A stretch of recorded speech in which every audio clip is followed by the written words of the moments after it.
పరాభక్తుడైనటువంటి వాడు ఈ లోకంలో ఎలా వ్యవహరిస్తూ ఉంటాడో నిన్న 5వ సూత్రంలో చెప్పుకున్నాం. ఇంకా 6వ సూత్రంలో కూడా ఆ పరాభక్తుడు ప్రవర్తించేటువంటి తీరును గురించి మనకి తెలియజేస్తున్నాడు నారద మహర్షి. ఏం చెప్తున్నారు? 6వ సూత్రం చూడండి. యత్ జ్ఞాత్వా మత్తో భవతి స్తబ్దో భవతి ఆత్మారామో భవతి. యత్ జ్ఞాత్వా మత్తో భవతి స్తబ్దో భవతి ఆత్మారామో భవతి. యత్ జ్ఞాత్వా దేనిని తెలుసుకుంటే, తెలుసుకోవటం ఏమిటి? దేన్ని తెలుసుకోవటం అంటే పరమ ప్రేమ రూపము అమృత స్వరూపము అయినటువంటి భక్తిని గురించి తెలుసుకుంటే, ఆ పరాభక్తిని గనక తెలుసుకున్నట్లయితే, ఆ పరాభక్తిని గనక పొందినట్లయితే మత్తో భవతి, అతడు మత్తుడవుతున్నాడు, ఉన్మత్తుడవుతున్నాడు, అంటే పిచ్చివాడు అవుతున్నాడు. మత్తో భవతి స్తబ్దో భవతి, స్తబ్దుడు శాంతుడవుతున్నాడు, పరమశాంతమూర్తిగా ఉంటున్నాడు. అంతేకాదు ఆత్మారామో భవతి, ఆత్మలో రమిస్తూ ఉంటాడు. ఇక్కడ 3 లక్షణాలు ఈ పరాభక్తుడికి చెప్పారు.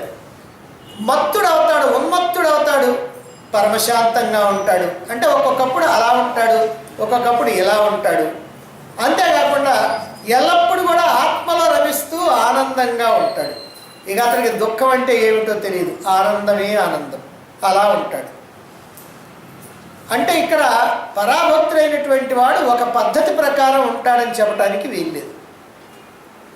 అతడు తన యొక్క మనస్సుని పూర్తిగా భగవంతుడికి అర్పించి ఉన్నాడు గనక అతడు తనంతటి తానుగా ఇక సొంతంగా ఆలోచించి చేసేదేముండదు. ఒక మాటలో చెప్పాలంటే ఆయనకి స్వేచ్ఛ లేదు. స్వేచ్ఛ అంటే స్వ ఇచ్ఛ, అంటే తన సొంత కోరికంటూ ఏమీ లేదు. ఇదిగో ఇలా నడుచుకోవాలి, ఇలా ఉండాలి, ఇలా ఉండకూడదు అనేటువంటి భావన ఏమీ లేదు. మరి ఎలా ఉంటున్నాడు? లోపల నుంచి ఆ పరమాత్మ యొక్క ప్రేరణ ఎలా ఉంటుందో అదిగో దానికి అనుగుణంగానే ఉంటూ ఉంటాడనమాట. ఒక మాటలో చెప్పాలంటే గాలికి ఎగిరేటువంటి ఎండుటాకు ఏ ప్రకారంగా అయితే అలా ఎగిరెగిరి పడుతూ ఉంటుందో ఆ గాలి వాలును బట్టి అది పరుగులు తీస్తూ ఉంటుంది. ఆ ఎక్కడైతే గాలి ఆగిపోతుందో అక్కడ ఆమె కిందకు వచ్చి పడిపోతూ ఉంటుంది. గాలి కనుక పడుతూ ఉంటే మళ్ళీ లేచిపోతూ ఉంటుంది. అలా ఆ గాలికి అనుగుణంగా ఆ ఎండుటాకు ఎట్లా అయితే వెళుతుందో అలాగనే పరమాత్మ యొక్క ఇచ్ఛకి అనుగుణంగా ఇదిగో ఈ పరాభక్తుడైనటువంటి వాడు ఈ లోకంలో ప్రవర్తిస్తూ ఉంటాడు. అందువల్ల ఏమవుతుందంటే కొన్నిసార్లు సామాన్యంగా అందరిలాగానే ప్రవర్తిస్తున్నట్టుగా ఉంటాడు, కొన్నిసార్లు ఏదో గొప్ప మహాత్ముడిగా ప్రశాంతంగా ఉన్నట్టుగా ఉంటాడు, కొన్నిసార్లు ఏమో ఏదో పిచ్చివాడిలాగా ఉన్మత్తుడిలాగా కనిపిస్తూ ఉంటాడు. ఇట్లా లోకవిరుద్ధంగా ప్రవర్తిస్తూ ఉన్నప్పుడు చూసినటువంటి వాళ్ళు ఏమనుకుంటారంటే ఇతడు ఎవడో భ్రష్టుడు, సామాన్యమైన మానవుడు కూడా కాదు, ఎవడో భ్రష్టుడు ఇతడు అని అనుకుంటేటువంటి ప్రమాదం కూడా ఉంది. అయితే అతడు ఎలా ప్రవర్తిస్తున్నప్పటికీ కూడా అతడి యొక్క అంతరంగంలో ఎంతో ప్రశాంతతని అనుభవిస్తూ ఉంటాడు. అతడు పిచ్చివాడిలాగా ఉన్మత్తుడిలాగా ఉన్నప్పటికీ కూడా లోపల మాత్రం అతడి ప్రశాంతత చెక్కు చేద్దారు. అతడి యొక్క ప్రవర్తనని బట్టి ఇతడు పరాభక్తుడు అని సామాన్యులు ఎవరు కూడా నిర్ణయించలేరు, సామాన్యులు ఎవరు అతన్ని భావించలేరు. ఎందుకంటే అతని యొక్క ప్రవర్తన ఒక పద్ధతిగా ఉండలేదు కనుక. అతడు ఎలా ప్రవర్తిస్తాడు అనేటువంటి దానికి ఇక్కడ 3 విషయాల్ని చెప్పారు, 3 లక్షణాలు చెప్పారు. మత్తో భవతి అని అంటే మత్తు కలిగించేటువంటి పదార్థాలు పానీయాలు ఉన్నాయి కదా, అలాంటి వాటిని ఎవరైతే స్వీకరిస్తారో వాడు అసాధారణంగా ప్రవర్తిస్తూ ఉంటాడు, మామూలుగా ప్రవర్తించడు. ఊరికూరికినే నవ్వుతాడు, ఊరికూరికినే ఏడుస్తాడు, నోటికి వచ్చినట్లల్లా పేల్తాడు, ఎప్పుడెప్పుడు సంగతిలో చెప్తూ ఉంటాడు. ఇలా అతడు ఒక పద్ధతి అంటూ లేకుండా అతడు ఇష్టం వచ్చినట్టుగా ప్రవర్తిస్తూ ఉంటాడు. లేదా అలా మత్తుడిగా పడుకొని అలా సోమరిగా అలా పడి ఉంటాడు. ఇలా రకరకాలైనటువంటి వ్యవహారాలు చేస్తూ ఉంటాడు. పుష్పాల్లో ఉన్నటువంటి మకరందాన్ని తాగినటువంటి భృంగం అంటే తుమ్మెద, పుష్పాల్లో ఉన్నటువంటి మకరందాన్ని బాగా తాగినటువంటి తుమ్మెద కూడా మత్తెక్కిపోతుంది. అలా మత్తెక్కిపోయి విహరిస్తూ ఉంటుంది. అదేవిధంగా ఈ భక్తి రసపానం చేసినటువంటి భక్తుడైనటువంటి వాడు, పరాభక్తుడైనటువంటి వాడు ఆ భక్తిలో తన్మయత్వం చెంది మైమరచి అలా ప్రవర్తిస్తూ ఉంటాడు. మత్తుడిలాగా, ఉన్మత్తుడిలాగా ప్రవర్తిస్తూ ఉంటాడు. ఈ భక్తి రసాన్ని పానం చేసినటువంటి మత్తుడు భగవంతుడిని తప్ప ఇక ఎవరిని కూడా లెక్క చేయి. భగవంతుడు అంటేనే కానీ మిగిలినటువంటి వాళ్ళ యొక్క దృష్టి అసలు అతనికి ఉండనే ఉండదు. ఒక సామాన్య యోగి అలెగ్జాండర్ని లెక్క చేయలేదు. ఎందుకంటే అలెగ్జాండర్ వచ్చి, ఏమయ్యా నువ్వు ఇలా బట్టలు లేకుండా ఏమీ లేకుండా ఈ చలిలో కూర్చున్నావు, మాతో నా దేశానికి రా, నీకు కావాల్సినంత బట్ట ఇచ్చి నీకు మంచి ఉండటానికి సదుపాయం ఏర్పాటు చేస్తానన్నాడు. అతను ఆమెను అట్లా లేచి అట్లా కళ్ళు తెరిచి చూసి, నువ్వు ముందు అడ్డం తొలుగు, నాకు సూర్యుడి యొక్క ఎండబడాలన్నాడు. అంటే ప్రపంచ విజేత అయినటువంటి అలెగ్జాండర్ కూడా ఆయన ముందు ఎందుకు పనికిరాదు, ముందు ఆ పక్క పోవయ్యా, నువ్వేంది నాకు ఇచ్చేది అని అంటున్నాడు. అంటే అలా లెక్క చేయకుండా ఉండేటువంటి వాడు. అలా ఉంటారు కొంతమంది. ముల్లోకాల్ని తన కనుసన్నల్లో నడిపించినటువంటి హిరణ్యకశిపుణ్ణి ముక్కుమచ్చలాడినటువంటి ప్రహ్లాదుడు లెక్క చేయలే. నీటిలో వేస్తామన్నా, నిప్పుల్లో వేస్తామన్నా, విషం దాగమన్నా, పావుల చేత గర్పించిన, ఏనుగుల చేత దొక్కించిన, కొండల మీద నుంచి కిందకి తోయించిన, ఏం చేసినా సరే లెక్క చేయలేదు హిరణ్యకశిపుణ్ణి ప్రహ్లాదుడు. ఇది భక్తి యొక్క పారవశ్యం. భక్తి పారవశ్యంలో అలా ఎవరిని లెక్క చేయాలనేటువంటి భావన కూడా ఉండదు. భక్తుల యొక్క చర్యలు భగవంతుడి యొక్క లీలల మాదిరిగానే అంత తేలిగ్గా అందరికీ అర్థమయ్యేటువంటివి కావు. ఎందుకనంటే వాళ్ళ యొక్క మనస్సు వాళ్ళ యొక్క అధీనంలో ఉండదు, అది భగవంతుడి యొక్క అధీనంలో ఉంటుంది. భగవంతుడికి ఎప్పుడో సమర్పించేశారు తమ యొక్క మనస్సుని. కాబట్టి ఆ భగవంతుడు ఆడించినట్లల్లా ఆడుతూ ఉంటారు, కానీ వాళ్ళు స్వతంత్రంగా ఆలోచించి ఇలా చెయ్యాలి అని మాత్రం చేయరు. కాబట్టి ఒక్కోసారి శాస్త్ర విరుద్ధంగా కూడా ప్రవర్తిస్తూ ఉంటారు. అలా ప్రవర్తిస్తున్నట్లుగా అనిపిస్తుంది. ఒక్కోసారి పిచ్చివాళ్ళలాగా కనిపిస్తూ ఉంటారు. ఒక భక్తుడు పక్షులకి భక్తిని బోధిస్తూ ఉన్నాడట. అదేమిటి, అదో పిచ్చి. ఒక భక్తుడు తోడేళ్ళని పెంచుతాడు, దానికి హితోపదేశం చేస్తూ ఉంటాడు. ఒక భక్తుడు మేక కోసం ప్రాణాలు ఇస్తాడు. ఒక భక్తుడు లోకుల యొక్క పాపాలను గ్రహించి వాళ్ళని ఆశీర్వదిస్తూ ఉంటాడు. ఇలా ఒక్కొక్కరు ఒక్కో రకమైనటువంటి పద్ధతిలో ప్రవర్తిస్తూ ఉంటారు. ఇవన్నీ కూడా చూసే వాళ్ళకి పిచ్చి పనులుగా ఉంటాయి. రామకృష్ణ పరమహంస ప్రారంభంలో చాలా గొప్ప భక్తుడైనటువంటి వాడు. అంత భక్తుడైనటువంటి వాడు ఆ భగవత్ సాక్షాత్కారం కాలేదనేటువంటి భావనతో, ఆ తపనతో అలా కిందపడి దొర్లి ఏడుస్తూ ఉండేవాడట. కళ్ళంపటి నీళ్ళు బొటబొట కారుతూ ఉండి, అక్కడికి వచ్చినటువంటి వాళ్ళు ఎవరిని కూడా పలకరించడు, వాళ్ళని చూడడు, అలా కిందపడి దొర్లుతాడు, ఏడుస్తాడు. ఎప్పుడు నాకు అమ్మా, ఎప్పుడు నాకు దర్శనం, ఎప్పుడు దర్శనం అని అంటూ ఉంటాడు. ఇదంతా చూసినటువంటి వాళ్ళు, అబ్బో ఈయనెవరో పిచ్చి మహారాజు అని అనుకుంటూ ఉండేవాడు.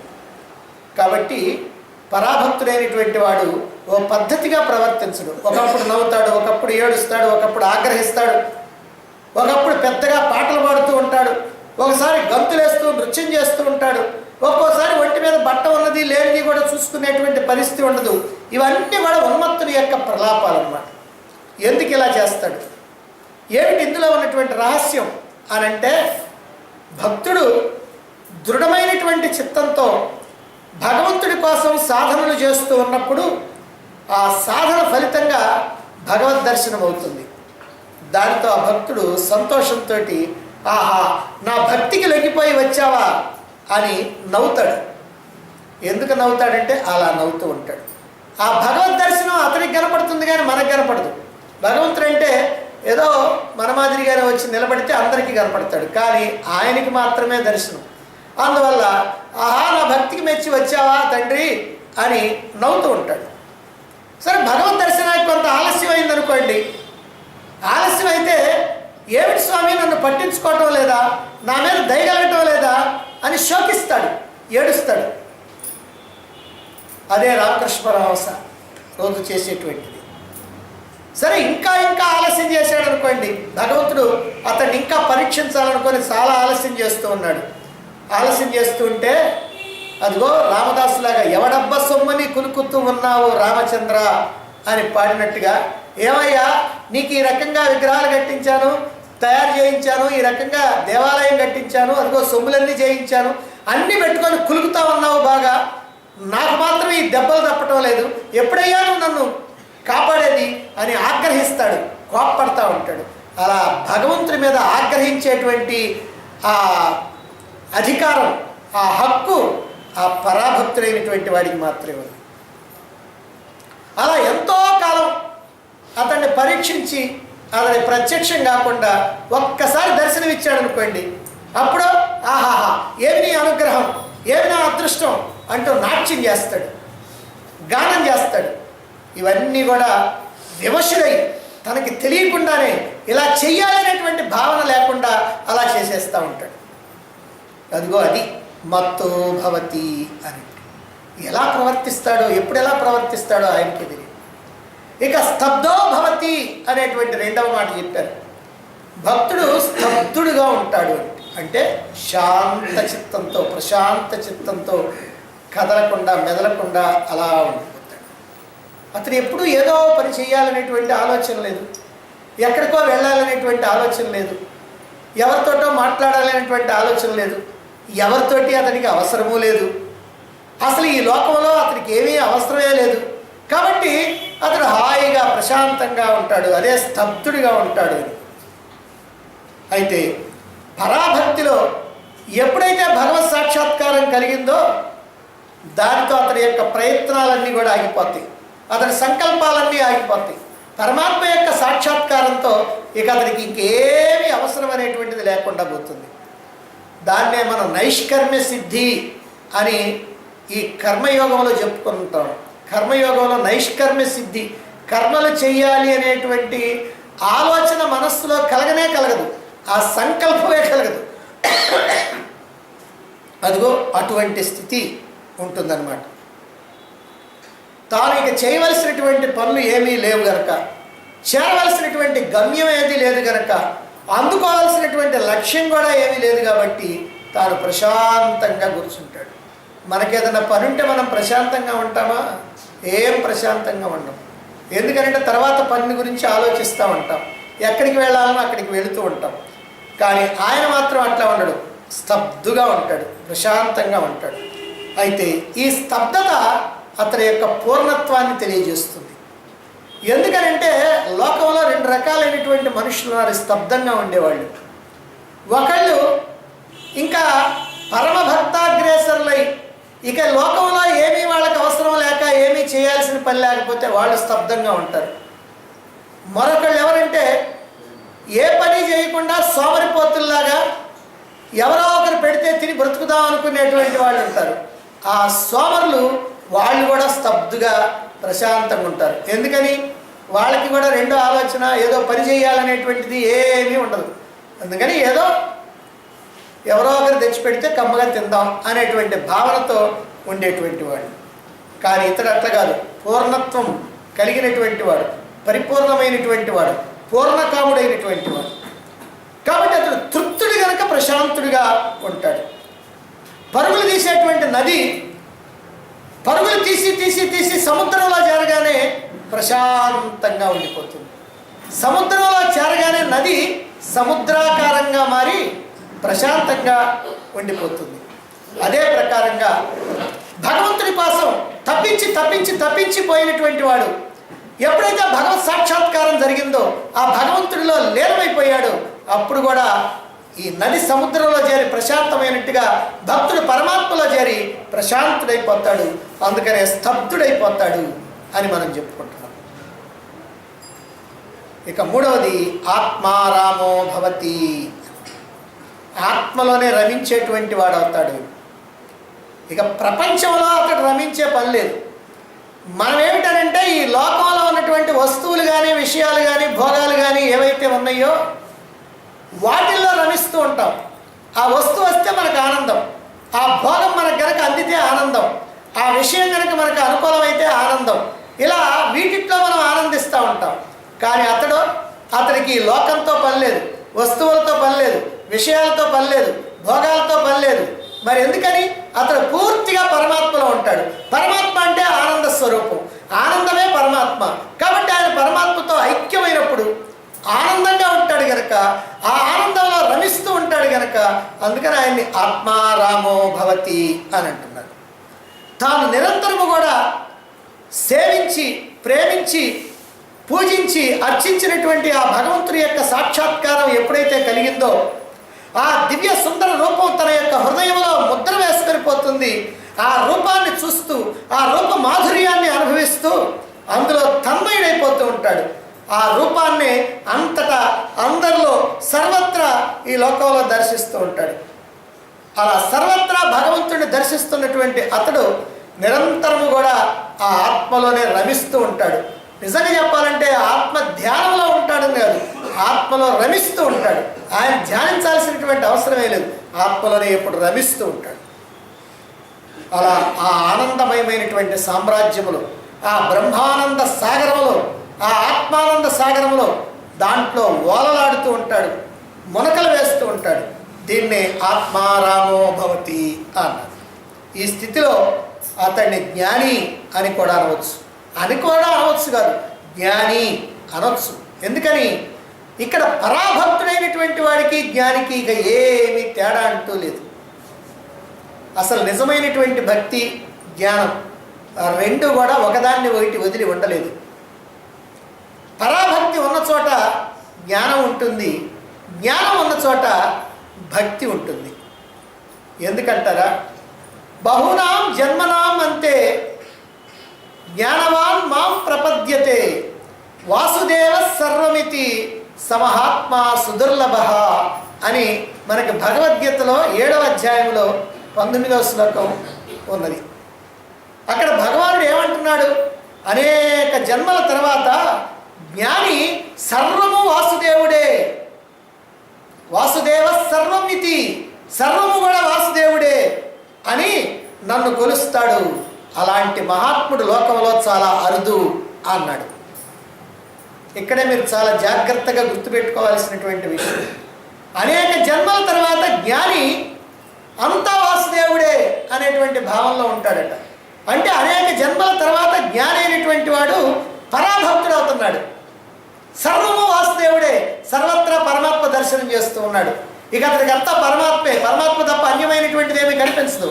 ఈ ప్రపంచం పరమాత్మలా కనపడుద్ది, ఎదురుగా ఉన్నటువంటి వ్యక్తులు పరమాత్మలా కనపడతారు, ఉన్నటువంటి జీవుళ్ళన్నీ పరమాత్మలా కనపడతాయి. చెట్టు చేమ సూక్ష్మజీవులతో సహా సర్వము కూడా పరమాత్మగానే కనపడతా ఉంటాం. సర్వత్రా సర్వదా సర్వం పరమాత్మ ఇతి అనేటువంటి భావనలో ఉండిపోతాడు. అంటే ఇక్కడ మనకి ఏం చెప్తుంది భగవద్గీత? జ్ఞాని అయినటువంటి వాడు అనేకమైనటువంటి జన్మలు ఆ జ్ఞానంలో ఉన్న తర్వాత అతడు సర్వత్రా పరమాత్మే ఉన్నాడని ఆ పరమాత్మను చూస్తూ పరమాత్మ భావంలో ఉండిపోతాడు, పరాభక్తుడు అవుతాడు అని చెప్తూ ఉన్నారు. అంటే ఇక్కడ మనకి జ్ఞాని అయినటువంటి వాడు అనేక జన్మల తర్వాత పరాభక్తిని పొందుతాడు. అంటే అప్పుడు జ్ఞాని భక్తుడు ఇద్దరు కూడా ఒకటే, అతడు పరమాత్మలోనే నివాసం ఉంటున్నాడు గనక. అలాగే మరొక శ్లోకాన్ని చూడండి భగవద్గీతలోనే, తేషాం సతతయుక్తానాం భజతాం ప్రీతిపూర్వకం దదామి బుద్ధియోగం తం ఏన మాం ఉపయాంతి తే.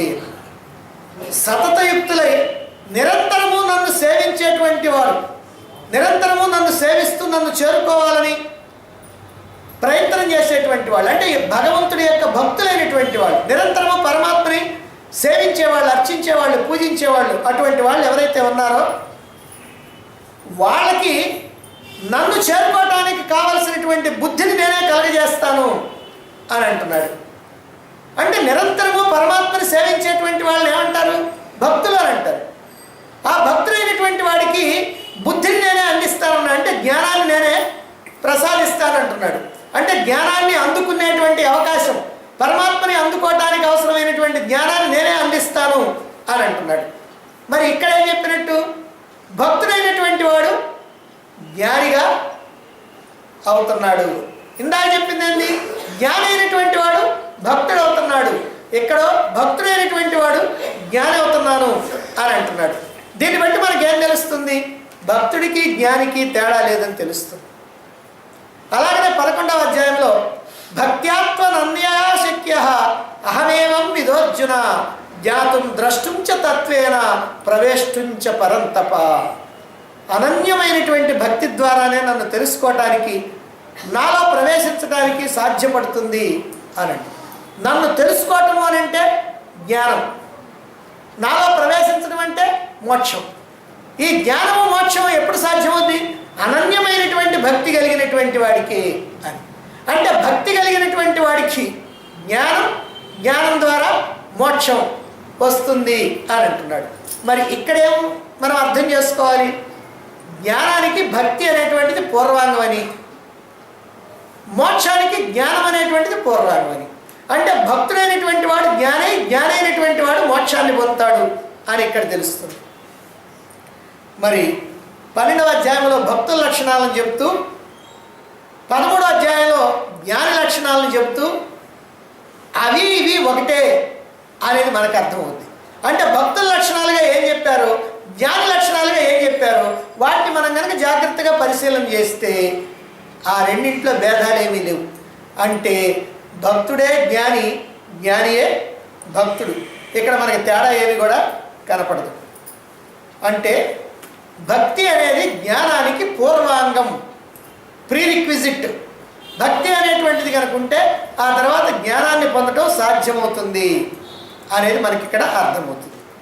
మరి భక్త్యా మాం అభిజానాతి యావాన్యశ్చాస్మి తత్వతః తతో మాం తత్వతో జ్ఞాత్వా విశతే తదనంతరం.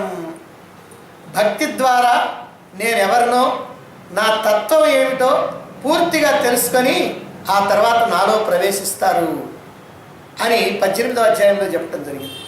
అంటే భక్తి ద్వారా నా తత్వాన్ని తెలుసుకొని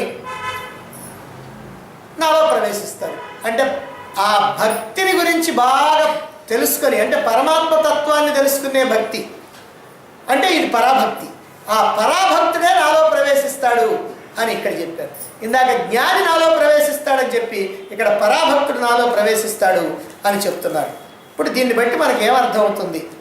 భక్తి జ్ఞానాల విషయంలో సంపూర్ణంగా అవగాహన లేనటువంటి వాళ్ళు మాత్రమే భక్తి గొప్పదని వాళ్ళు, జ్ఞానం గొప్పదని వీళ్ళు తగులాడుకుంటూ ఉంటారు.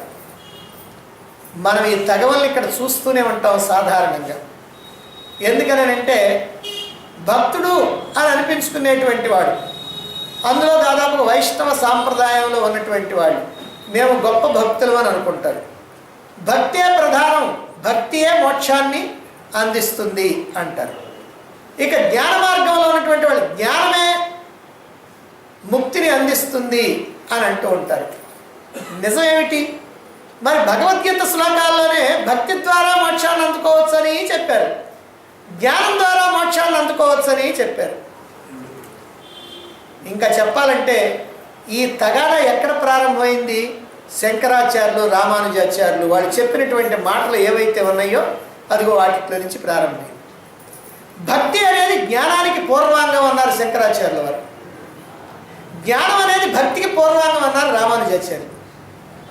దీన్ని జాగ్రత్తగా అర్థం చేసుకుంటే తప్ప మనం కూడా తగాదాలు ఆడుకోవాల్సినటువంటి పరిస్థితి. ఎందుకనంటే మనకి రెండు వేరువేరు కనపడుద్ది కదా. జ్ఞానం కావాలంటే ముందు భక్తి నేర్చుకోవయ్యా అని చెబుతున్నాడు శంకరాచార్యులు. నీకు భక్తి కావాలంటే ముందు జ్ఞానాన్ని నేర్చుకోవయ్యా అంటున్నాడు రామానుజాచార్యులు. దీన్ని బట్టి మనకేం తెలుస్తుంది? భక్తి తక్కువదని, జ్ఞానం ఎక్కువదని శంకరాచార్యులు చెప్పినట్టు, భక్తి ఎక్కువదని జ్ఞానం తక్కువదని రామానుజాచార్యులు చెప్పినట్టు మనం అర్థం చేసుకొని ఒకరితో ఒకరు తగాదాలు ఆడుకుంటూ ఉంటారు. చివరికి ఎందుకు పనికి రాకుండా పోతారు. కాబట్టి ఇక్కడ మనం సమన్వయం చేయాలి. ఇద్దరు చెప్పినటువంటి మాటలను సమన్వయం చేయాలి. అది సమన్వయం చేయాలంటే శాస్త్రంలో ప్రవేశం ఉన్నటువంటి వాళ్ళకే కానీ, అంటే శాస్త్రం సరిగ్గా తెలిసినటువంటి వాళ్ళకే కానీ మామూలు వాళ్ళకి అర్థం కాదు. అర్థం కాకనే ఇలా ఒకళ్ళతో ఒకళ్ళు తగాదా పెట్టుకుంటూ ఉంటారు. అది ఏమిటి నిజమంటే భక్తిలో రెండు ఉన్నాయి, సాధారణ భక్తి అలాగనే పరాభక్తి. జ్ఞానంలో కూడా రెండు ఉన్నాయి, శాస్త్ర జ్ఞానము, అనుభవ జ్ఞానం. ఈ రెండింటిని విడగొట్టడం చేతగానటువంటి వాడు అది గొప్ప ఇది గొప్ప అనుకుంటాడు. మరైతే నిజమేమిటి? ఇక్కడ శంకరాచార్యుల వారు చెప్పినటువంటి మాట ఉండే భక్తి నుండి జ్ఞానానికి రావాలని. అంటే సాధారణ భక్తి నుండి జ్ఞానానికి వస్తారు, జ్ఞానం ద్వారా మోక్షాన్ని పొందుతారు. ఇది శంకరాచార్యుల వారి మాట. మరి రామానుజాచార్యుల వారి మాట ఏమిటి? ఆయన జ్ఞానం నుండి భక్తికి కదా రమ్మంది. ఏ జ్ఞానము? అనుభవ జ్ఞానం కాదు, శాస్త్ర జ్ఞానం. కాబట్టి శాస్త్ర జ్ఞానం కనుక నీకు ఉన్నట్లయితే ఆ శాస్త్ర జ్ఞానం ద్వారా నీకేం తెలుస్తుందంటే భగవంతుడి యొక్క తత్వం తెలుస్తుంది. భగవంతుడు మనకి ఏం మేలు చేస్తున్నాడో తెలుస్తుంది. భగవంతుడి మీద మనం ఎందుకు భక్తిని చూపాలో తెలుస్తుంది. అలా తెలిసినప్పుడు భగవంతుడి మీద భక్తిని చూపిస్తావు. ఆ భక్తి నిజమైనటువంటి భక్తి అయి పరాభక్తి అయి మోక్షాన్ని అందుకుంటావు. కాబట్టి ఇద్దరు చెప్పిన దాంట్లో ఏమైనా తేడా ఉందా? లేదు. కాకపోతే మనం ఇక్కడ తెలుసుకోవాల్సింది ఏమిటంటే సాధారణమైనటువంటి భక్తి నుంచి జ్ఞానానికి వచ్చి జ్ఞానం నుంచి మోక్షానికి వస్తామని శంకరాచార్యులు, శాస్త్ర జ్ఞానాన్ని తెలుసుకొని నువ్వు భగవంతుని మీద భక్తిని కనుక ప్రదర్శిస్తే ఆ భక్తి పరాభక్తి కాగానే నువ్వు మోక్షానికి వస్తావని చెప్పి రామానుజాచార్యులు. కాబట్టి ఇద్దరు చెప్పింది ఒకటే. దీంట్లో ఏమైనా తేడా ఉంది అని అనుకుంటే మనం అనుకోవటంలో తేడా ఉంటుంది. ఈ సమన్వయం చేయటం చేతగాక ఈ భక్తులు జ్ఞానం అనుకునేటువంటి వాళ్ళు కొట్టుకుంటారు. భక్తుడైతేనే చాలా గొప్ప అని భక్తుడు అనుకుంటాడు, జ్ఞానైతేనే చాలా గొప్ప అని జ్ఞానం అనుకుంటాడు. కావాలంటే మా శంకరాచార్యులు వారు ఏం చెప్పారు చూడండి అని ఈయన అంటాడు, మా రామానుజాచార్యులు ఏం చెప్పారు చూడండి అని ఆయన అంటాడు. వాళ్ళిద్దరు చెప్పింది మాత్రం ఏమి తేడా లేదు, కానీ వీళ్ళకి మాత్రం తేడాగా కనిపించి నేను భక్తుడిని నేను జ్ఞానిని కొట్టుకుంటా ఉంటాను. కనుక ఇద్దరు ఆచార్యుల యొక్క అభిప్రాయం కూడా సమంజసమైనటువంటిదే. కేవలం మూర్ఖులు మాత్రమే తగవలాడుకుంటూ ఉంటారు అనే విషయం మనకి ఇక్కడ తెలుస్తుంది. ఈ విధంగా మనకి ఇప్పటివరకు 6 సూత్రాలు, నారదభక్తి సూత్రాల్లో 6 సూత్రాలు పూర్తయిపోయినాయి. మొట్టమొదటి సూత్రం, అందువల్ల ఇక ఇప్పుడు భక్తిని గురించి చెప్పబోతున్నాను అన్నాడు. అంటే నువ్వు అర్హత సంపాదించావు గనక భక్తిని గురించి చెప్పబోతున్నాను. చూడండి, ఇక్కడే ఇందాక మనం చెప్పుకున్న దాన్ని ఎట్లా సమన్వయం చేసుకోవచ్చు. అర్హత సంపాదించావు గనక భక్తిని గురించి చెప్పబోతున్నాను అన్నాడు. చెప్పబోయే భక్తి పరాభక్తి అనేటువంటి విషయం మనకి 2వ సూత్రంలో వచ్చింది. అది పరమ ప్రేమ రూప అమృతస్యచ అని వచ్చింది. అందువల్ల చెప్పబోయేటువంటి భక్తి సామాన్య భక్తి కాదు, పరాభక్తి. ఆ పరాభక్తిని కనుక చెప్పాలంటే నీకు అర్హత కావాలి. ఆ అర్హత ఏమిటి? ఇప్పుడు ఇందాక మనం చెప్పుకున్నామే, శాస్త్రజ్ఞానం. అంటే పరమాత్మను గురించినటువంటి ఓ యథార్థ తత్వం మనకి ముందుగా తెలియాలి. పరమాత్మను గురించినటువంటి యథార్థ తత్వం కనుక తెలియకపోతే మనం విగ్రహాన్ని దేవుడిగా భావించి ఆ విగ్రహమే సర్వస్వం అని అనుకుంటాం, కానీ పరమాత్మ దగ్గరికి మన యొక్క దృష్టి పోదు. అందువల్ల ఈ శాస్త్రజ్ఞానం కనుక ఉన్నట్లయితే అటువంటి వాడు పరాభక్తుడు అవుతాడు. పరాభక్తుడు కనుక అయితే మోక్షం. అంటే పరాభక్తుడికి అనుభవజ్ఞానం కలిగినటువంటి వాడికి తేడా లేదు. పరాభక్తుడు అనుభవజ్ఞాని ఇద్దరు ఒకటే. అంటే భక్తి జ్ఞానం రెండు ఒకటే. పరాభక్తుడు మోక్షాన్ని అందుకుంటాడు, జ్ఞాని అనుభవజ్ఞాని మోక్షాన్ని అందుకుంటాడు. అది మనకి మొదటి సూత్రంలో. 2వ సూత్రంలో ఏం చెప్తున్నారు? ఆ భక్తి సామాన్యమైనటువంటి భక్తి కాదు, సామాన్యమైనటువంటి ప్రేమ కాదు, అది పరమ ప్రేమ స్వరూపము, అది పరమ ప్రేమ అని చెప్పారు. అలాగే 3వ సూత్రంలో అమృత స్వరూపం అంటే శాశ్వత ఆనంద స్వరూపం అని ఆ భక్తి యొక్క స్వరూపాన్ని 2-3 సూత్రాల్లో చెప్పారు. ఇక 4వ సూత్రంలో ఆ భక్తి కనుక మనకు లభించినట్లయితే ఎవడైనా సరే ముక్తిని పొందుతాడు, అమరత్వాన్ని పొందుతాడు అని తెలియజేశారు. అంటే అది పరిపూర్ణమైనటువంటి సంతృప్తిని, శాశ్వతమైనటువంటి ఆనందాన్ని పొందేటువంటి భక్తి అది అని. ఇక అటువంటి పరాభక్తుడు ఈ లోకంలో ఎలా వ్యవహరిస్తాడు అనేటువంటి దానికి 5, 6 సూత్రాల్లో చెప్పుకున్నాం. అంటే అతడు దేనిని కోరడు, దేనికోసము శోకించడు, దేనిని ద్వేషించడు, ఏ ప్రాపంచిక వస్తువుల్లోనూ రమించడు, దేనికోసం కూడా ప్రయత్నం చేయడు అని 5వ సూత్రంలో చెప్పి అతడు ఉన్మత్తుడిలాగా వ్యవహరిస్తూ ఉంటాడు, పరమశాంతుడిలాగా ఉంటూ ఉంటాడు, అప్పుడప్పుడు ఆగ్రహాన్ని ప్రదర్శిస్తూ ఉంటాడు. ఈ ప్రకారంగా నిరంతరము కూడా భగవంతుడిలోనే రమిస్తూ ఈ ప్రపంచాన్ని కానీ ప్రాపంచికమైనటువంటి విషయాల్ని కానీ పట్టించుకోడు అనేటువంటి విషయాన్ని మనకి 6వ సూత్రంలో చెప్పడం జరిగింది. ఇంతవరకు 6 సూత్రాల ద్వారా మనం ఏం తెలుసుకున్నామనంటే పరాభక్తి అనేటువంటిది ఏమిటి, అది ఎలాంటిది, ఆ పరాభక్తుడు పొందేటువంటి ప్రయోజనం ఏమిటి, ఆ పరాభక్తుడు లోకంలో ఎలా వ్యవహరిస్తాడు అనేటువంటి విషయాల్ని ఇంతవరకు మనం తెలుసుకున్నాం. ఇప్పుడు ఈ పరాభక్తి ఎటువంటిది, దాని యొక్క స్వరూప స్వభావాలు ఏమిటి అనే విషయాన్ని 7వ సూత్రంలో చెప్పబోతున్నారు. 7వ సూత్రాన్ని చూడండి. సా నకామయామానా నిరోధ రూపత్వాత్ సా నకామయామానా నిరోధ రూపత్వాత్. సా అంటే అది, అంటే ఆ పరాభక్తి. ఆ పరాభక్తి నిరోధ రూపత్వాత్. నిరోధ రూపత్వాత్ అంటే త్యాగపూర్వకమైనటువంటిది. కామయామాన నా అంటే కామనారహితం, అంటే కోరికలతో ఏమాత్రం సంబంధం లేకుండా ఉండేది. ఎప్పుడైనా సరే పరాభక్తి అనేటువంటిది కోరికలతో ఏమాత్రం సంబంధం లేకుండా ఉంటుంది. అసలు కోరికలు అనేటువంటి దానికి చోట్లేదు పరాభక్తిలో. మామూలు భక్తులనే అన్ని కోరికలు, పరాభక్తిలో అసలు కోరికలు అనేటువంటి దానికి స్థానమే లేదు. అంతేకాకుండా త్యాగరూపమైనటువంటిది అని కూడా చెప్తున్నారు. కనుక ఆ పరాభక్తి త్యాగరూపమైనటువంటిది, కోరికలు లేనటువంటిది. అసలు కోరికలంటే ఏమిటి? లౌకిక విషయాల యందు మనకున్నటువంటి ప్రీతి ఏదైతే ఉందో దాన్నే కామన, కోరిక అన్నారు. అంటే లౌకికమైనటువంటి విషయాల్లో మనకి బాగా ఇష్టం ఉంటే, మనం దాని గురించి ఆలోచిస్తూ ఉంటే, అది మనకు కావాలనుకుంటే అది కోరిక. ఇక లౌకిక విషయాల త్యాగ రూపం ఏదైతే ఉందో ఆ త్యాగం అది నిరోధ రూపత్వాత్. అంటే కోరుకుంటే కామం, అక్కర్లేదనుకుంటే త్యాగం, కావాలనుకుంటే కామం, వద్దనుకుంటే త్యాగం. ఇది అయితే కావాలనుకునేది వద్దనుకునేది ఏమిటి? లౌకికమైనటువంటి విషయ వస్తువుల్ని గురించినటువంటి భావన. కాబట్టి ఆ భావన, కావాలి అనే భావన ఉందా అది కోరిక, వద్దు అనేటువంటి భావన ఉందా అది త్యాగం. కాబట్టి ఇది త్యాగపూర్వకమైనటువంటిది, కామనారహితమైనటువంటిది అని ఇక్కడ తెలియజేస్తున్నారు. సాధారణంగా యవ్వనంలో ఉన్నప్పుడు ఎవరికైనా సరే కోరికలు ఎక్కువగా ఉంటూ ఉంటాయి, ఇది సహజం. అందువల్ల యవ్వనంలో ఉన్నటువంటి వాడికి పరాభక్తి అవకాశమే లేదు. యవ్వనంలో ఉన్నటువంటి వాడు పరాభక్తుడు ఏనాటికి కూడా కాలేడు అని చాలామంది భావం. అయితే చాలామంది భావం అది చాలామందికి సరిపోతుందే కానీ కొంత ప్రత్యేకమైనటువంటి వ్యక్తులు కూడా ఈ లోకంలో ఉన్నారు. ఎవరు? యవ్వనంలో కూడా, బాల్యంలో కూడా వాళ్ళు ఈ పరాభక్తిని కలిగి ఉన్నటువంటి వాళ్ళు. ప్రహ్లాదుడు ఎవరు? ఎంతవాడు? ధ్రువుడు ఎవరు? ఎంతవాడు?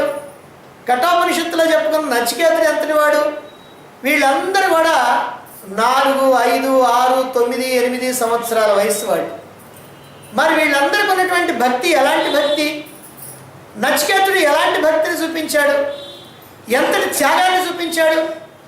ఈ లోకంలో ఉన్నటువంటి రకరకాలైనటువంటి సంపదల్ని ఒక్కొక్కటి ఏకరం పెడుతూ ఉంటే యమధర్మరాజు నాకు అవేమీ అక్కర్లేదని సకారణంగా తిరస్కరిస్తూ ఉన్నాడు. నువ్వు ఇస్తానన్నవన్నీ కూడా నాకు నష్టాన్ని కలిగిస్తాయి అని చెప్పి అవన్నీ నాకు అక్కర్లా, నువ్వే ఉంచుకో, నాకు మాత్రం నేను అడిగినటువంటి ఆత్మజ్ఞానాన్ని గురించి చెప్పు అని అడిగినటువంటి వాడు నచికేతుడు. మరి హరిభక్తిని మానరా అని అంటే ప్రహ్లాదుడితో తండ్రి ఆ హరిభక్తిని మాత్రం మానలా. ఎన్ని రకాలైనటువంటి రకాలైనటువంటి పరీక్షలు పెట్టాడు, ఎన్ని రకాలుగా హింస పెట్టాడు. ఎంత హింస పెట్టినప్పటికి కూడా అన్నిటినీ భరించాడే కానీ ఆయన హరిభక్తిని మాత్రం మానలేదు ప్రహ్లాదు. ఇక ధ్రువుడు తల్లి మాట విని అలా అరణ్యంలోకి వస్తూ ఉన్నాడు. భగవత్ సాక్షాత్కారం కావాలని. చిన్న పిల్లవాడు, భగవంతుడు అంటే ఎవరో తెలియదు, భగవత్ సాక్షాత్కారం ఎట్లా అవుతుందో తెలియదు, ఆ భగవత్ సాక్షాత్కారానికి ఏం చేయాలో తెలియదు. 50 ఏళ్ళు 60 ఏళ్ళు వచ్చినటువంటి మనకే తెలియకపోతే 5 ఏళ్ళోడికి 6 ఏళ్ళోడికి వాడికి ఏం తెలుస్తుంది? తెలియదు. కానీ ఓ పట్టుదల అనమాట. ఏమైనా సరే ఆ భగవంతుణ్ణి నేను దర్శించాలి, ఆ భగవత్ సాక్షాత్కారాన్ని పొందాలి. మా తండ్రి నన్ను తన అంకపీఠం మీద కూర్చోబెట్టుకోలేదు కనుక భగవంతుడి యొక్క అంకపీఠం మీద నేను కూర్చోవాలి. అప్పుడు ఈ లోకంలో ఎవరైనా సరే నన్ను అలా గౌరవిస్తారు అని అనుకున్నాడు. తల్లి యొక్క ఆజ్ఞని తీసుకున్నాడు. అదిగో అరణ్యంలోకి వచ్చాడు. కానీ అతని యొక్క పట్టుదల ఏదైతే ఉందో ఆ పట్టుదలకి నారద మహర్షి ప్రత్యక్షమై అతనికి మంత్రోపదేశం చేశాడు. ఈ మంత్రోపదేశం నువ్వు గనక చక్కగా గనక చేసుకున్నట్లయితే ఖచ్చితంగా నీకు పరమాత్మ సాక్షాత్కరిస్తాడని చెప్పాడు. అదే ప్రకారంగా అతడు కఠినమైనటువంటి తపస్సు చేశాడు. కొన్ని రోజులు ఆహారం తీసుకోకుండా ఉన్నాడు, కొన్ని రోజులు నీరు తీసుకోకుండా ఉన్నాడు, కొన్ని రోజులు ఆహారము నీరే కాకుండా గాలి కూడా పీల్చకుండా ఉన్నాడు. అలా భగవంతుడి గురించి తీవ్రమైనటువంటి తపస్సు చేస్తే భగవంతుడు ప్రత్యక్షమయ్యాడు. ఆ భగవంతుడు ప్రత్యక్షం కావడంతో తన యొక్క ఆశయం నెరవేరింది. మరి అటువంటి వాడు ధ్రువుడు. మరి యవ్వనంలోనే ఏమండి ఈ భక్తి కలగదనంటే వాళ్ళకి బాల్యంలోనే అటువంటి భక్తి కలిగిందే, ఇంకా యవ్వనంలో ప్రవేశించక ముందే కలిగిందే. కనుక యవ్వనం అనేటువంటిది భక్తికి నిజంగా అడ్డురాదు. కానీ మనం సాధారణమైనటువంటి మానవులుగా ఉండి ఈ ప్రాపంచికమైనటువంటి వ్యవహారాల్లో మునిగి ఉండి ఈ అలవాట్లలో ఉండి పూర్వపు వాసనలన్నీ దాని ప్రకారంగా ఉండటం వల్ల మనం కాస్త ఈ మార్గంలో ఇది కష్టము, భక్తి అనేటువంటిది ఇప్పుడు కష్టము, ఎప్పుడో ముసలోళ్ళు అయిన తర్వాత చూసుకోవాలని అనుకుంటున్నాం. కానీ ముసలోళ్ళు అయిన తర్వాత ఇంకా చూసుకునేదేముంది? ఏం భక్తి చూసుకుంటావు? ఏదన్నా చదవాలన్నా ఎక్కడికన్నా పోవాలంటే కళ్ళు కనపడవు, కాళ్ళు కూర్చోవాలంటే కాళ్ళు మడతకు రావు, వినాలంటే చెవులు వినపడవు, పుస్తకం చదవాలంటే కుదరదు. ఇంకా ఏం చేస్తావు నువ్వు? ఏం సాధన చేయగలుగుతావు? కాబట్టి ఈ భక్తి అనేటువంటిది బాల్యంలోనే కలగాల, లేదా యవ్వనంలో కలగాల. అంతేగాని వార్ధక్యంలో కలిగితే పెద్ద ప్రయోజనం ఉండదు. అయితే ఇక్కడ మనం అనుకోవచ్చు, ప్రహ్లాదుడు ఎక్కడో భాగవతంలో చెప్పినటువంటి కథ, ధ్రువుడు భాగవతంలో చెప్పినటువంటి కథ, నచికేతుడు ఉపనిషత్తుల్లో చెప్పినటువంటి కథ, వాళ్ళందరూ నిజంగా ఉన్నారో లేరోనండి, అదంతా యథార్థమో కాదో మాకేం తెలుసు, ఏదో వాళ్ళని మీరు ఉదాహరణ చూపించినంత మాత్రాన అబ్బో వాళ్ళు చాలా గొప్పవాళ్ళు అని అనుకుంటావా అని అనొచ్చు. వీళ్ళందరూ పౌరాణిక పురుషులు కదా అని. కానీ వాళ్ళ కాల కల్పితమైనటువంటి మూర్తులు అని అనుకుంటే మరి శంకరాచార్యుల వారు ఏ వయస్సులో ఆయన ఈ మార్గంలోకి వచ్చాడు? 3 సంవత్సరాల వయసులో ప్రారంభమైంది ఆయన జీవితం. మరి కన్నప్ప అయినటువంటి వాడు, అతడు ఏమైనా చదువుకున్నాడా? ఏమైనా నాగరికత తెలుసా? ఏమీ తెలియదు. కానీ ఆ పూర్వజన్మ సుకృతం కారణంగా అద్భుతమైనటువంటి భక్తితత్వంలో మునిగిపోయినటువంటి వాడు. ఆ భక్తిలో, భక్తి పరాకాష్ఠ దశలో అతను ఏం చేస్తున్నాడు పాప అతనికి తెలియదు.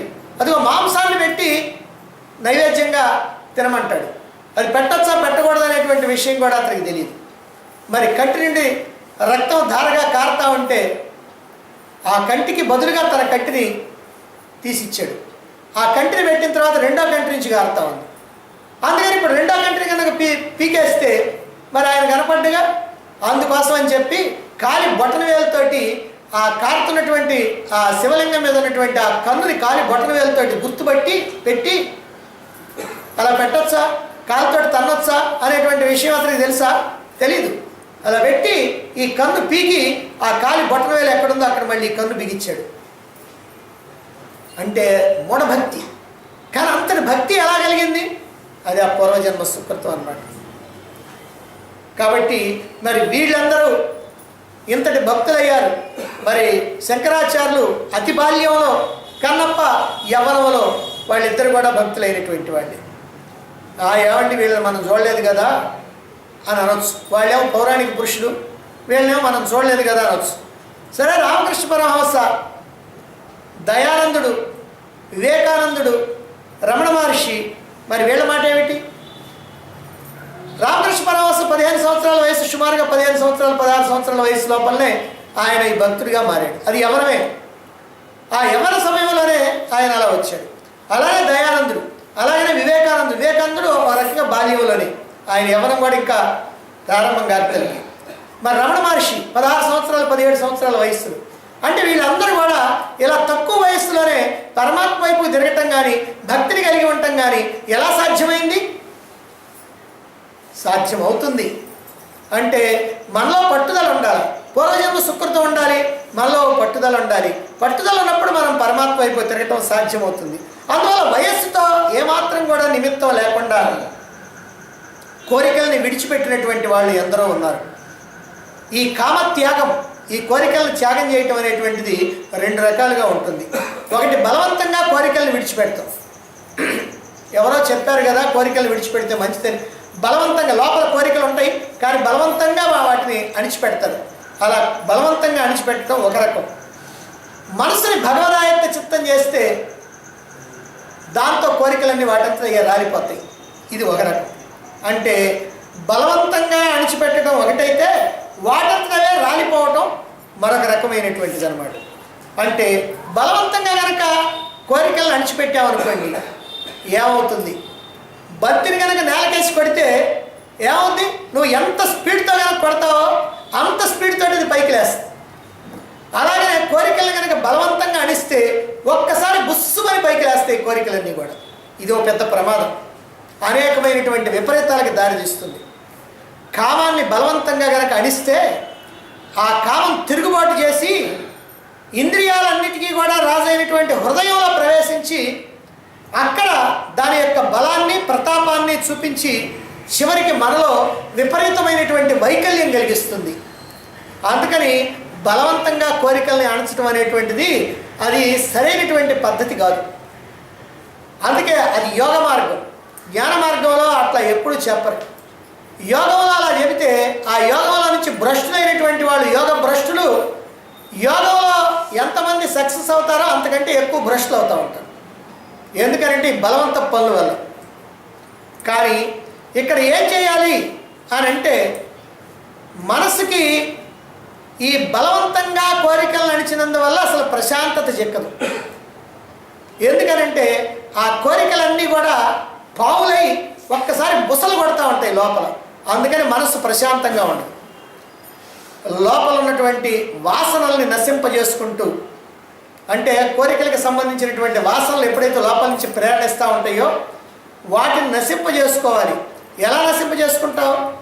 ఎలా మనస్సుని సమస్థితిలో ఉంచుతావు? నిరంతరము భగవంతుని యొక్క స్మరణలో. కాబట్టి ఈ మనస్సుని వాటికి అందకుండా చేయాలి, ఆ కోరికలకి అందకుండా చేయాలి.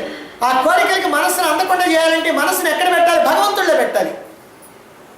అంటే భగవంతుడికి సంబంధించినటువంటి విషయాలని చర్చిస్తూ ఉండాలి, ఆలోచిస్తూ ఉండాలి, స్మరిస్తూ ఉండాలి. ఆ భగవంతుని యొక్క పూజాధికాలు చేస్తుండాలి. ఆ భగవత్ సంబంధమైనటువంటి కార్యక్రమాల్లో నిమగ్నమైపోవాలి.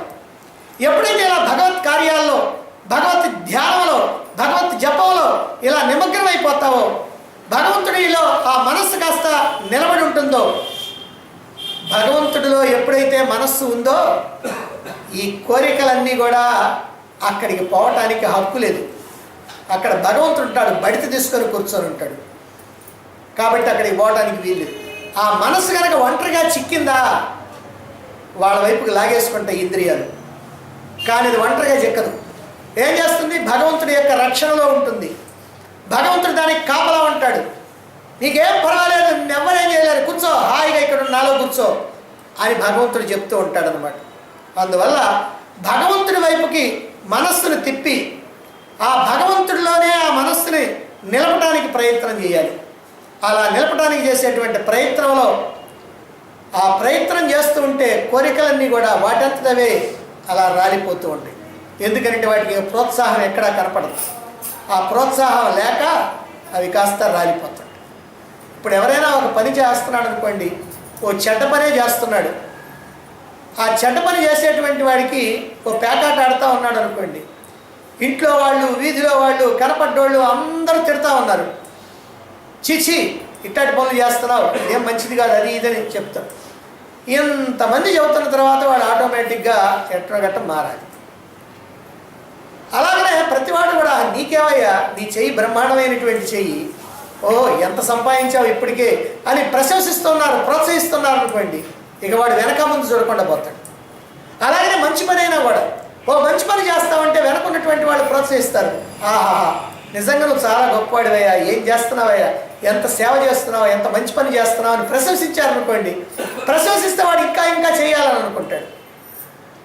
వాటిని కూడా ఏదో రకంగా, ఓహో పెద్ద మనగాళ్ళకి వచ్చావు నువ్వు, ఆహా నువ్వు చేయకపోతే ఇక్కడ ఏం జరగదే అని కనుక ఏదైనా అన్నారనుకోండి, అంటే వాటికి వాళ్ళు కూడా నిరుత్సాహం అనేటువంటిది వస్తూ ఉంటుంది.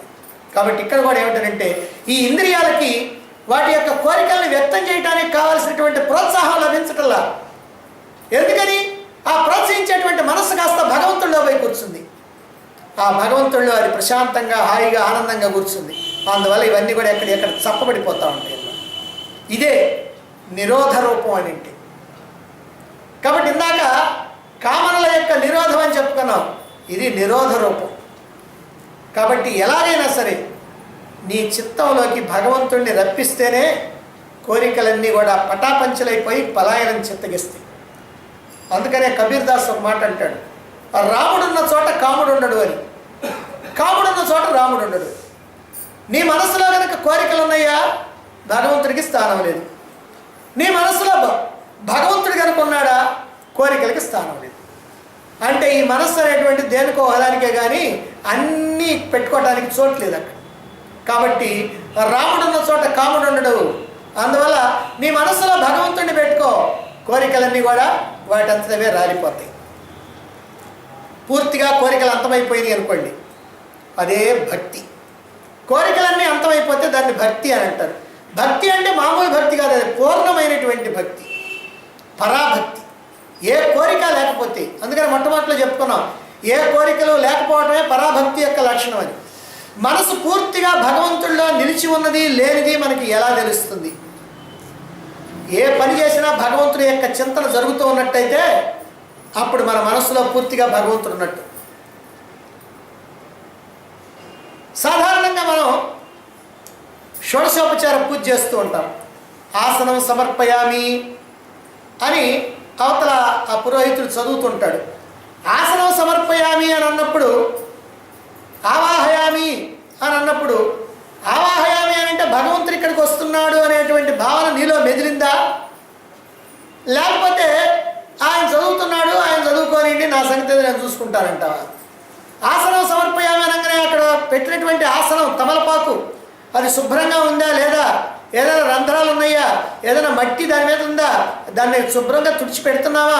ఎందుకంటే భగవంతుడి కనుక వచ్చి అక్కడ నిలబడాలి అని అంటే ఆసనం సరిగ్గా ఉండాలి అనేటువంటి ఆలోచన నీలో కదిలిందా, కదలలేదా? అలా కదిలిందా, నువ్వు పరాభక్తుడు అయినట్టే. అదేవిధంగా ఆ భగవంతుడు కూర్చున్న తర్వాత ఈ అష్టోత్తరంలో ఈ ఈ షోడశోపచార పూజలో అనేకమైనటువంటి పదాలు వస్తూ ఉంటాయి. పాద్యం సమర్పయామి, అర్ఘ్యం సమర్పయామి, ఆసనం సమర్పయామి, ఇవన్నీ వస్తాం. ఇవన్నీ వచ్చినప్పుడు ఆ భావన మనకు ఉందా లేదా? ఆ భావన కనుక మనకు ఉంటే మనం నిజంగా భక్తులే. అంతేకాదు కొంతమంది ఏం చేస్తారంటే పూలు కానీ అక్షతలు కానీ అలా విసిరిసిరి కొడతా ఉంటారు. అలా విసిరిసిరి కొడతా ఉంటే అంటే ఏంటంటే పూజ అంటే వాళ్ళకి అదే తెలుసు, పూజ అంటే ఏదో అట్లా వేయాలి కాబట్టి వేసేస్తారు. ఆ వేసేసింది ఎందుకంటే ఏమంటే విసురుతున్నాడంటే ఏముందిలేండి పటవేగా అని. కానీ అదే భక్తుడైతే అక్కడ భగవంతుడే ఉన్నాడు కాబట్టి ఆ భగవంతుడికి ఇవి తగులుతాయేమో, తగిలితే ఆయనకి బాధ కలుగుద్దేమో, మన మొహం మీద కూడా అటు కొట్టారనుకోండి, అవి కళ్ళల్లోనే ఎక్కడో పడ్డాయి అనుకోండి, మనం కూడా బాధపడతాం కదా.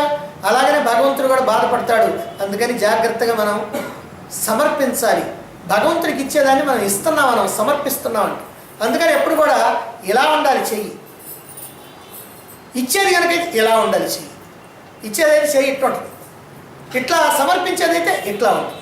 అందుకని పుష్పాలు సమర్పించినా ఇలా సమర్పించాలి. కాబట్టి ఇదంతా కూడా ఆ భక్తి అనేటువంటిది మనలో ఉందా లేదా అని చూసుకోవటానికి చేసేటువంటి పని అన్నమాట. అలానే కొబ్బరికాయ కొట్టి నీళ్లు విగ్రహం మీద చల్లండి అంటారు. ఆమె కొబ్బరికాయ కొడతారు, పటక్కన వేసేస్తారు. వేస్తే మన మీద కనుక వేస్తే ఏమంటాం? చెంప బాగొట్టాలి. అంటే కొబ్బరికాయ కొట్టి కాదు, మామూలుగా నీళ్ళు కనుక చల్లితే. మరి మనం కూడా అట్లా చల్లుతున్నాం అనుకోండి, అయ్యో అది ఆ భగవంతుని మీద అట్లా పడిపోతాయే, అది బాధగా ఉంటుంది, అట్లాగానే మనం ఏదో ఆ పాదాలకు తగిలేటట్టుగా చల్లాలి అనే విషయం మనకి తట్టిందనుకోండి, అప్పుడు మనం భక్తితో ఉన్నట్టుగా అవుతుంది అన్నమాట. కాబట్టి ఈ విధంగా మనం అన్నిటినీ కూడా జాగ్రత్తగా అక్కడ పరమాత్మే వస్తున్నాడు, పరమాత్మే కూర్చున్నాడు, పరమాత్మే ఉన్నాడు, పరమాత్మకే మనం సమర్పిస్తున్నాం అనేటువంటి భావన ఉండాలి. అలాగనే ఏదైనా నైవేద్యం సమర్పిస్తున్నాం అనుకోండి, మనకేది రుచిగా ఉంటుందో చూసుకుంటాం, కానీ భగవంతుడికి ఏది కావాలని మనకు పట్టదు కదా. అలా పట్టకపోతే మనం భక్తి కాదు. అందుకని భగవంతుడికి ఏది కావాలో దాన్ని సమర్పిస్తే ఆ భగవంతుడికి పెట్టినటువంటి దాన్ని ప్రసాదంగా మనం స్వీకరిస్తూ ఉంటాం.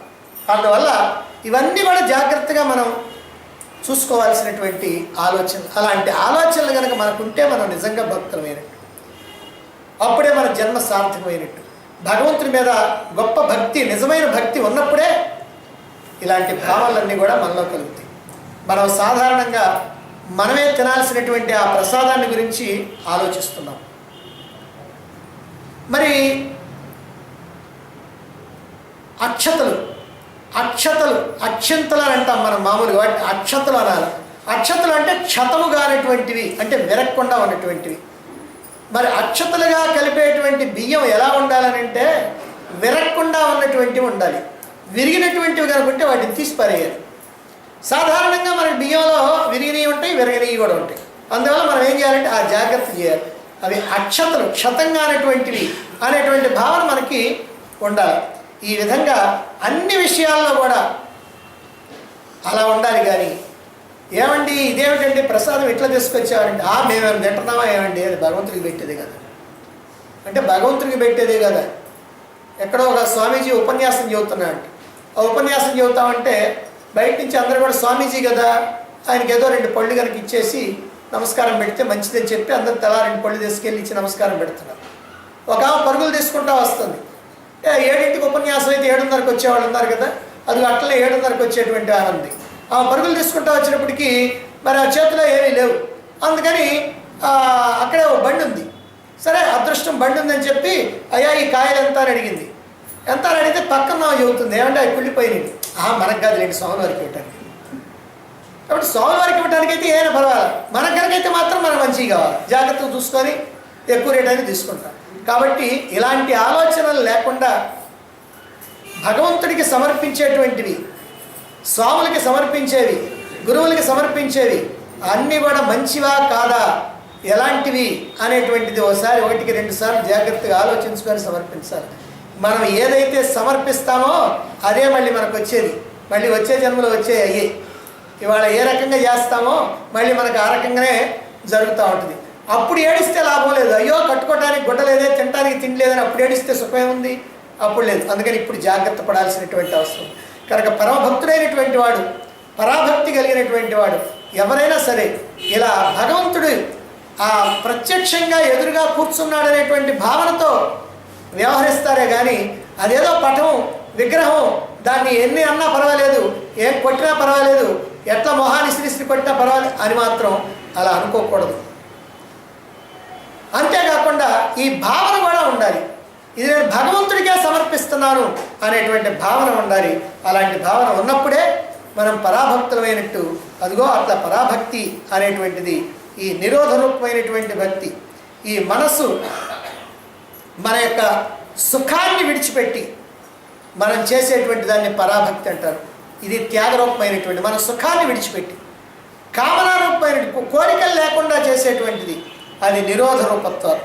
కాబట్టి ఈ త్యాగం, ఈ కామన కోరికలు లేకుండా ఉంటాం అనేటువంటిది, ఈ 2 కూడా పరమభక్తుల యొక్క లక్షణాలుగా మనం తెలుసుకోవాలి.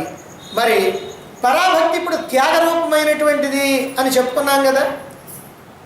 అయితే ఆ నిరోధం దేనిది, ఏమి త్యాగం, దేన్ని త్యాగం చేయాలి అనే విషయాన్ని తర్వాత సూత్రంలో చెప్తున్నారు. 8వ సూత్రం రేపు చెప్పుకుంటాం.